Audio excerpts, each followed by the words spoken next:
నమస్తే అండి. ఈరోజు వచ్చేసి మనం దేశవాళీ అలసందలు అని చెప్పి మనం తీసుకున్నాం. ఇవి ఒక వెరైటీ. ఇవి వచ్చేసి మొదలు దగ్గర మనకు నల్లగుంది చూడండి, కన్ను దగ్గర నల్లగుంది. ఇదొక దీని స్పెషాలిటీ. మొత్తం అలాగే ఉంటాయి. మన హైబ్రిడ్ దానిలాగే లెంతీగా వస్తాయండి. ఇది జంపు చూడండి, ఇవన్నీ జంపు దాదాపుగా ఒక అడుగు పైనే ఉంటాయండి. అడుగు పైన వచ్చాయి. మేము జస్ట్ సీడ్ కోసం ఇలా చేసుకున్నాము.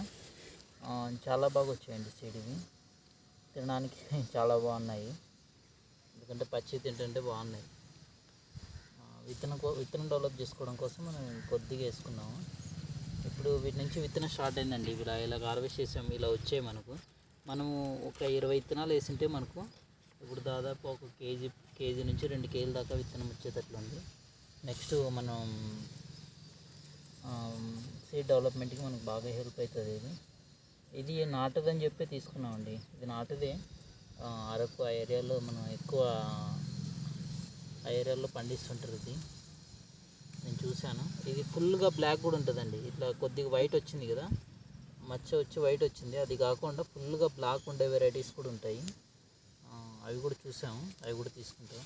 ఈ అలసందలు మనం స్పెషాలిటీ వచ్చేసి మనం సాయిల్కి నత్రజని ఫిక్స్డ్గా పనిచేస్తుంది. మన సాయిల్ డెవలప్మెంట్కి కానీ చాలా బాగా హెల్ప్ అవుతుంది.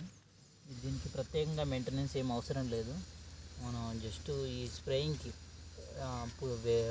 పురుగు రాకోకుండా స్ప్రేయింగ్ మాత్రం నీమాస్త్రం ఇలాంటి స్ప్రే చేసుకుని కంట్రోల్ చేసుకుంటే చాలు. పెద్దగా ఎఫెక్ట్ ఏం పెట్టాల్సిన అవసరం లేదు.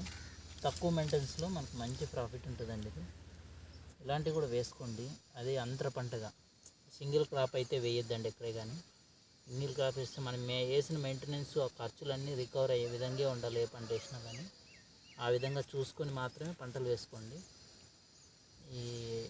ఈ దేశవాళీ వెరైటీ సీడ్ కూడా మనం ప్రోత్సహించడానికి ట్రై చేయాలండి. ఓకే, మళ్ళీ వీడియోలో కలుద్దాం.